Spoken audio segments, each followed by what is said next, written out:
Assalamualaikum warahmatullahi wabarakatuh. Nabi Musa merupakan salah satu dari 25 nabi yang diutus oleh Allah. Cerita tentang Nabi Musa yang akan diceritakan dalam video kali ini menjadi kisah bersejarah dalam Islam yang penuh dengan pelajaran berharga. Nabi Musa dilahirkan dari keluarga Imran, yang merupakan keturunan dari Yasar yang merupakan keturunan dari Kohits yang merupakan keturunan dari Lawi yang merupakan keturunan dari Yakub. Beliau juga memiliki hubungan sepupu dengan Nabi Harun, dan ibunya dikenal dengan nama Yukabat. Nabi Harun lebih tua beberapa tahun dari Nabi Musa. Nama paman mereka adalah Korun, yang merupakan anak dari Yasar yang juga merupakan keturunan dari Kohits. Nabi Musa pernah diangkat sebagai anak oleh Raja Firaun, seorang penguasa yang dikenal zalim pada zamannya. Kisah kelahiran Nabi Musa berasal dari Imam Al-Sudi, yang juga diambil kembali oleh Abu Malik dan Abu Sholih, serta diceritakan oleh Ibnu Mas'ud berdasarkan cerita yang diperolehnya dari kalangan sahabat. Cerita dimulai ketika Fir'aun, yang pada waktu itu menjadi Raja Mesir, bermimpi melihat api yang berasal dari Baitul Maqdis. Mimpi ini kemudian berlanjut dengan api tersebut membakar sebagian dari Mesir, tetapi anehnya, api tersebut tidak membahayakan Bani Israel. Setelah bangun dari tidurnya, Fir'aun mengumpulkan para ahli nujum dan beberapa tukang sihir. Ia meminta mereka untuk mengartikan makna dari mimpi tersebut. Para ahli nujum dan tukang sihir itu memberitahu Fir'aun bahwa makna mimpinya adalah kelahiran seorang bayi laki-laki yang akan menjadi penyebab kehancuran Mesir, dan bayi ini akan berasal dari Bani Israel. Tindak lanjut dari mimpinya ini membuat Fir'aun memerintahkan pasukannya untuk mengambil langkah-langkah drastis. Dia memerintahkan untuk membunuh semua bayi laki-laki yang lahir di kalangan Bani Israel, tanpa terkecuali. Keputusan ini mengejutkan dan menimbulkan ketakutan di antara Bani Israel. Dalam situasi ini, Nabi Musa dilahirkan. Ibu Nabi Musa, Yukabat, merahasiakan kelahiran bayinya ini dan meletakkannya di dalam sebuah keranjang yang diletakkan di Sungai Nil. Keranjang ini kemudian mengapung dan sampai di tempat di mana putri Fir'aun biasa mandi. Putri Fir'aun menemukan bayi laki-laki tersebut, dan tergerak oleh belas kasihan, dia memutuskan untuk mengambilnya sebagai anak angkatnya. Dengan demikian, meskipun Fir'aun telah memerintahkan pemusnahan bayi-bayi lelaki dari Bani Israel, Nabi Musa selamat dan bahkan tumbuh dalam lingkungan istana Fir'aun. Jalur hidupnya akan berubah dan mengarah pada perjalanan yang luar biasa sebagai utusan Allah yang mendapatkan wahyu dan memimpin Bani Israel menuju pembebasan dari penindasan Fir'aun. Setelah kelahiran Nabi Musa, sang ibu merasa cemas dan khawatir atas nasib bayinya. Dia takut bahwa pasukan Fir'aun akan membunuh putranya jika mereka mengetahui tentang kelahirannya. Allah memberikan inspirasi kepada ibu Nabi Musa untuk menghanyutkan bayi itu ke sungai. Allah juga berjanji bahwa Nabi Musa akan dikembalikan kepadanya suatu hari nanti. Musa kemudian terdampar di sungai yang mengalir ke istana Raja Fir'aun. Di sana, ia ditemukan oleh istri Fir'aun, yang dikenal sebagai Asiyah binti Muzahim bin Ubaid bin Al-Rayyan bin Al-Walid. Asiyah mengambil peran sebagai pengasuh Nabi Musa, dan memberinya ASI dari seorang perempuan yang sedang menyusui saat itu. Ada sebuah kejadian aneh terjadi saat Nabi Musa hendak diberi ASI oleh para ibu yang sedang menyusui. Musa menolak untuk menyusu dari mereka. Akhirnya, ibu kandungnya menawarkan diri untuk menyusui Musa. Nabi Musa setuju untuk menyusu pada ibunya sendiri, dan ini menjadi bukti bahwa Allah telah memenuhi janjinya dan mengembalikan Musa kepada ibu kandungnya. Kisah berikutnya dalam perjalanan Nabi Musa adalah tentang pelariannya ke wilayah Madian dan pertemuannya dengan Nabi Syuaib. Setelah diangkat sebagai anak oleh Fir'aun dan Asiyah sejak kelahirannya, Musa tumbuh menjadi seorang remaja dalam lingkungan istana. Suatu hari, ketika Musa sedang berjalan-jalan di kota, dia menyaksikan dua orang sedang berkelahi. Salah satu dari mereka berasal dari pasukan Fir'aun dan yang lainnya dari kalangan Bani Israel. Musa memutuskan untuk membantu orang dari kalangan Bani Israel dan dalam prosesnya, ia secara tidak sengaja memukul orang dari pasukan Fir'aun hingga orang tersebut meninggal. Musa merasa takut bahwa tindakannya ini akan menarik kemarahan Fir'aun, karena salah satu prajuritnya telah tewas. Karena itu, Musa memilih untuk melarikan diri ke kota Madian. Di tengah perjalanannya, Musa tiba di dekat sumur di mana sekelompok orang sedang berusaha memberi minum ternak mereka. Ada pertikaian mengenai siapa yang seharusnya mendapatkan air terlebih dahulu. Musa tiba-tiba muncul sebagai pahlawan dan membantu mereka memberi minum hewan-hewan ternak. Sebagai ungkapan terima kasih, kelompok tersebut membawa Musa ke rumah mereka. Di sana, Musa mengetahui bahwa mereka adalah putri dari Nabi Syuaib. Musa membagikan kisah pelariannya kepada Nabi Syuaib, dan sang Nabi meminta bantuannya dalam menggembalakan ternak. Musa dengan rendah hati menerima permintaan ini. Menggembalakan ternak untuk Nabi Syuaib menjadi bagian dari perjalanan Nabi Musa dalam mengembangkan karakter dan kematangan spiritualnya. Ini juga mengarah pada momen penting dalam hidupnya ketika Allah berbicara langsung kepada Musa melalui semak yang terbakar, memberinya tugas untuk memimpin Bani Israel keluar dari penindasan Fir'aun. Pada saat itu, Nabi Syuaib memberitahu Musa bahwa jika ia berhasil menggembala ternak selama 8 tahun, Musa akan mendapatkan pilihan untuk menikahi salah satu putri Nabi Syuaib. Jika Musa mampu menggembala selama 10 tahun penuh, ia akan diberi hak untuk memilih salah satu atau bahkan keduanya dari putri Nabi Syuaib sebagai istri. Seiring berlalunya waktu, kisah singkat Nabi Musa berlanjut ketika ia terus menjalankan tugas menggembala ternak Nabi Syuaib selama 10 tahun yang telah ditentukan. Suatu hari, ketika sedang melaksanakan tugasnya, Musa tiba-tiba teringat akan kekejaman Fir'aun dan pasukannya yang terus menindas Bani Israel. Pikiran ini memicu semangat dalam dirinya untuk melakukan sesuatu untuk menyelamatkan kaumnya dari penindasan yang tidak adil. Musa memutuskan untuk berbicara dengan Nabi Syuaib dan menyampaikan keinginannya untuk kembali ke Mesir, tempat asalnya. Dia ingin menghadapi Fir'aun dan berjuang melawan penindasan yang dilakukan oleh penguasa tersebut terhadap Bani Israel. Nabi Syuaib mendengarkan keinginan Musa dan memberinya izin untuk kembali ke Mesir. Ini adalah langkah awal yang penting dalam perjalanan Nabi Musa sebagai pemimpin dan utusan Allah dalam membebaskan Bani Israel dari penindasan yang mereka alami di bawah pemerintahan Fir'aun.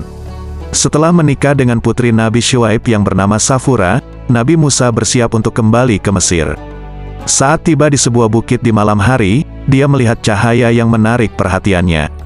Musa memutuskan untuk mendekati sumber cahaya tersebut. Ketika sampai di sana, tiba-tiba terdengar suara yang mengarah ke arah Musa. Di tempat yang kini dikenal sebagai Bukit Tursina, Musa menerima wahyu pertamanya. Wahyu tersebut datang dengan kata-kata seperti ini, "Hai Musa, sesungguhnya kamu berada di lembah yang suci. Lepaskanlah alas kaki dari kakimu, karena kamu berada di tanah yang disucikan, yakni tempat aku memilihmu sebagai rasulku." Allah berbicara kepada Musa, "Aku adalah Allah, tidak ada Tuhan selain aku. Penuhilah tugas yang aku berikan kepadamu. Kerjakanlah perintahku, dirikanlah salat, dan sembahlah hanya kepadaku."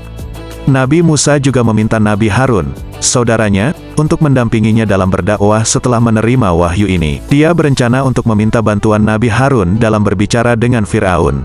Musa memiliki kesulitan dalam berbicara dengan jelas karena dia mengalami cacat yang terjadi pada masa kecilnya. Cacat ini terjadi karena Fir'aun pernah memerintahkan agar Musa memakan bara api, dan akibatnya, cara bicara Musa menjadi tidak lancar seperti manusia pada umumnya. Walaupun menghadapi hambatan tersebut, Musa tetap menjadi utusan Allah dan mengemban tugasnya dengan tekad dan keberanian. Cerita ini menggambarkan bagaimana Allah memberikan wahyu pertama kepada Musa di tempat yang suci, dan bagaimana Musa, dengan segala keterbatasan yang dimilikinya, tetap berkomitmen untuk menjalankan tugas yang telah ditugaskan kepadanya. Setelah menerima wahyu, Nabi Musa melanjutkan perjalanannya menuju Mesir. Setibanya di sana, ia bertemu dengan ibu kandungnya dan juga Nabi Harun, saudaranya. Musa kemudian mengajak Nabi Harun untuk berdakwah bersama-sama. Kisah Nabi Musa berlanjut ketika ia menemui Fir'aun, penguasa Mesir, dengan tujuan untuk mengajaknya menyembah Allah. Musa menyatakan bahwa ia adalah utusan dan rasul Allah yang ditugaskan untuk mengajak Fir'aun dan rakyatnya untuk beriman dan menyembah Allah yang Maha Esa. Fir'aun menolak ajakan Musa dan bahkan meminta bukti bahwa Musa memang utusan Allah dengan melakukan mukjizat. Fir'aun mengumpulkan para tukang sihir di istananya, dan mereka melemparkan tali-tali yang kemudian berubah menjadi ular. Allah Subhanahu wa Ta'ala memerintahkan Nabi Musa untuk melemparkan tongkatnya. Tongkat tersebut berubah menjadi ular-ular besar yang memakan ular-ular tukang sihir tersebut. Fir'aun menjadi marah dan menuduh Musa sebagai seorang tukang sihir. Ia meminta Musa untuk memberikan mukjizat yang lain. Musa memasukkan tangannya ke dalam saku, lalu mengeluarkannya lagi. Cahaya yang sangat terang dan menyilaukan muncul dari tangannya, menghebohkan Fir'aun dan pasukannya. Fir'aun tetap skeptis dan meminta Musa untuk memasukkan tangannya ke dalam saku lagi. Meskipun mukjizat tersebut sangat jelas, Fir'aun masih enggan percaya bahwa Nabi Musa dan Nabi Harun adalah utusan dan rasul Allah. Tindakan keras kepala Fir'aun dan ketidakpercayaannya pada mukjizat-mukjizat yang diperlihatkan oleh Nabi Musa adalah bagian dari perjalanan ini. Meskipun diberi bukti-bukti nyata, Fir'aun tetap mengabaikan kebenaran dan terus menolak ajakan untuk menyembah Allah. Setelah upaya dakwah Nabi Musa dan Nabi Harun di hadapan Fir'aun ditolak, Fir'aun semakin marah dan mengambil tindakan drastis. Dia memerintahkan bala tentaranya untuk mengejar dan membunuh Nabi Musa beserta pengikut-pengikutnya. Mendapat kabar ini, Nabi Musa dan para pengikutnya segera melarikan diri. Mereka mencapai tepi Laut Merah, sementara pasukan Fir'aun semakin mendekat. Di depan mereka adalah laut yang luas, dan di belakang mereka adalah pasukan yang mengejar dengan tekad untuk menghancurkan mereka. Di saat yang kritis ini, Allah memberikan wahyu kepada Nabi Musa dan menginstruksikannya untuk memukulkan tongkatnya ke arah laut. Sebagai respon atas perintah Allah, laut pun terbelah menjadi dua dengan sebuah jalur kering di tengahnya. Nabi Musa dan pengikut-pengikutnya memiliki jalan yang aman untuk menyeberangi Laut Merah. Pasukan Fir'aun yang mengejar mereka juga mencoba menyeberangi jalur ini. Ketika pasukan Fir'aun berada di tengah-tengah laut yang terbelah, Allah memerintahkan Nabi Musa untuk memukulkan tongkatnya lagi. Laut yang sebelumnya terbelah, kini kembali bersatu, dan pasukan Fir'aun beserta Fir'aun sendiri tenggelam dalam air yang deras. Dalam beberapa hari setelah kejadian itu, tubuh Fir'aun ditemukan tidak mengalami pembusukan dan tetap utuh. Hal ini dianggap sebagai tanda peringatan dari Allah kepada mereka yang menentang perintahnya dan berusaha melawan kebenaran. Peristiwa yang menguji kesabaran Nabi Musa terjadi setelah ia menerima wahyu lagi dari Allah. Nabi Musa bersiap untuk melakukan perjalanan menuju ke arah laut, dan sahabatnya Yusya bin Nun ikut mendampingi. Sebelum pergi, Nabi Musa memberitahu Yusya bahwa jika ikan yang mereka bawa dalam wadah melompat dan masuk ke laut, tempat itu akan menjadi tempat di mana mereka akan beristirahat. Saat mereka berjalan, kelelahan akhirnya membuat keduanya tertidur. Ketika mereka terbangun, Yusya menyadari bahwa ikan telah melompat ke laut, namun ia lupa memberitahu Nabi Musa. Sehari kemudian, Yusya baru mengingat ikan tersebut dan memberitahu Nabi Musa. Kemudian, Nabi Musa kembali ke tempat di mana mereka tidur dan bertemu dengan Nabi Khidir. Nabi Musa menyampaikan keinginannya untuk belajar dari Nabi Khidir. Mereka bersama-sama menuju laut dan menaiki sebuah perahu. Nabi Khidir tiba-tiba melubangi perahu tersebut. Tindakan ini membingungkan Nabi Musa, dan ia pun bertanya mengapa Nabi Khidir melakukan hal tersebut. Nabi Khidir memberikan penjelasan bahwa Nabi Musa tidak akan bisa bersabar dalam perjalanan bersamanya, karena tindakan-tindakan yang dilakukan oleh Nabi Khidir memiliki hikmah yang mendalam dan tidak selalu dapat dipahami secara langsung. Mereka melanjutkan perjalanan dan bertemu dengan seorang anak kecil. Nabi Khidir tiba-tiba membunuh anak tersebut, dan tindakan ini membuat Nabi Musa semakin bingung. Akhirnya, Nabi Musa pun bertanya lagi mengapa Nabi Khidir membunuh anak tersebut. Peristiwa ini menjadi ujian kesabaran bagi Nabi Musa, karena tindakan-tindakan yang dilakukan oleh Nabi Khidir tampak tidak masuk akal dan bertentangan dengan akal sehat. Nabi Khidir memiliki pengetahuan yang lebih dalam tentang rencana Allah dan hikmah di balik setiap tindakan. Peristiwa lanjutan dalam kisah kesabaran Nabi Musa melibatkan Nabi Khidir yang memberikan penjelasan lebih lanjut tentang tindakannya. Nabi Khidir memperingatkan Nabi Musa bahwa ia tidak boleh lagi bertanya mengenai tindakan yang akan dilakukan oleh Nabi Khidir selanjutnya. Menurut Nabi Khidir, bertanya terus-menerus akan mengganggu perjalanan mereka dan membuatnya sulit untuk menjelaskan tindakannya. Keduanya tiba di sebuah desa dan meminta makanan dari penduduk desa sebagai bentuk keramahan. Penduduk desa menolak untuk memberi mereka makan. Selanjutnya, mereka melihat sebuah rumah yang hampir roboh. Nabi Khidir memilih untuk memperbaikinya, mendirikan kembali dinding yang hampir runtuh tersebut. Nabi Musa, meskipun sebelumnya telah diberi peringatan, tidak bisa menahan rasa ingin tahu dan bertanya lagi mengapa Nabi Khidir melakukan tindakan tersebut. Nabi Khidir dengan tegas menjelaskan bahwa ini adalah batas akhir kerjasama mereka. Dia membeberkan bahwa tindakan-tindakan tersebut memiliki alasan dan hikmah yang tidak selalu terlihat oleh mata manusia. Nabi Khidir menyadari bahwa kesabaran Nabi Musa memang sudah diuji hingga batas maksimal, dan dia memberikan penjelasan akhir tentang tindakannya sebelum memutuskan untuk berpisah dengan Nabi Musa.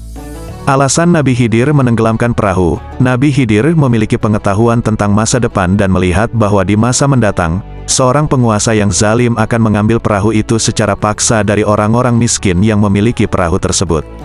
Dengan melubangi perahu tersebut, Nabi Khidir menghindarkan perahu tersebut dari tangan penguasa itu, sehingga perahu tersebut tidak bisa digunakan oleh penguasa tersebut untuk tindakan yang merugikan orang lain. Alasan Nabi Khidir membunuh anak kecil, Nabi Khidir mengetahui dengan hikmah ilahi bahwa anak kecil tersebut akan tumbuh menjadi seorang yang durhaka dan menyebabkan orang tuanya tersesat dari iman dan kebenaran. Orang tua anak tersebut adalah orang mukmin yang taat, dan Nabi Khidir khawatir bahwa anak itu akan menjadi penyebab orang tuanya keluar dari jalan yang benar. Dengan membunuh anak tersebut dalam usia muda, Nabi Khidir berharap bahwa Allah akan memberikan pengganti yang lebih baik kepada orang tua tersebut, yaitu anak yang solih. Alasan Nabi Khidir mendirikan tembok roboh, tembok yang hampir roboh tersebut milik seorang anak yatim yang harta peninggalan orang tuanya berada di bawah tembok tersebut. Nabi Khidir mengetahui bahwa orang tua anak tersebut adalah orang yang soleh, dan harta tersebut akan menjadi milik anak-anaknya di masa depan dengan rahmat Allah. Dengan memperbaiki tembok tersebut, Nabi Khidir memberikan peluang kepada anak yatim tersebut untuk dapat menggunakan harta peninggalan orang tuanya dengan baik di kemudian hari. Semua tindakan Nabi Khidir memiliki hikmah dan tujuan yang lebih dalam, meskipun pada awalnya tampak bertentangan dengan akal manusia. Tujuannya adalah untuk menghindarkan kerugian atau kesulitan yang mungkin terjadi di masa mendatang, dan untuk menjaga kebaikan serta kemaslahatan umum. Dalam menjalankan peran sebagai guru spiritual Nabi Musa, Nabi Khidir memberikan pelajaran tentang tunduk kepada hikmah Allah yang tidak selalu dapat dipahami oleh akal manusia. Kisah Nabi Musa adalah salah satu cerita yang penuh hikmah dan pelajaran bagi umat manusia. Nabi Musa adalah salah satu dari para nabi yang diutus oleh Allah untuk membimbing umat manusia ke jalan yang benar dan tunduk kepada kehendaknya. Perjuangan Nabi Musa dalam melawan tirani Fir'aun, membawa Bani Israel keluar dari perbudakan, serta menyampaikan ajaran-ajaran Allah adalah contoh nyata keberanian, kesabaran, dan kesetiaan kepada Allah. Melalui kisah Nabi Musa, kita dapat memetik pelajaran tentang pentingnya taat kepada Allah, menghadapi cobaan dengan kesabaran, dan memimpin umat menuju kebaikan. Penghancuran musuh-musuh Nabi Musa, seperti Fir'aun dan Haman, juga menjadi pengingat akan keadilan Allah terhadap mereka yang berbuat zalim. Kematian Nabi Musa di usia 120 tahun menunjukkan bahwa kehidupan manusia di dunia memiliki batas dan akhir. Warisan perjuangan dan ajaran Nabi Musa tetap hidup dan dapat menjadi pedoman bagi umat manusia dalam menjalani kehidupan mereka. Kisah-kisah para nabi, termasuk Nabi Musa, yang terdapat dalam Al-Quran, memberikan inspirasi, pengetahuan, dan pelajaran moral bagi kita. Mengambil hikmah dari kisah-kisah tersebut membantu kita memahami tindakan yang benar, menghindari kesalahan, dan tumbuh dalam iman dan keimanan. Semua kisah dalam Al-Quran, termasuk kisah Nabi Musa, diharapkan dapat menginspirasi umat manusia untuk hidup dalam ketaatan kepada Allah, menjaga akhlak yang baik, dan mengambil pelajaran dari peristiwa masa lalu. Semoga kisah ini bermanfaat. Assalamualaikum warahmatullahi wabarakatuh.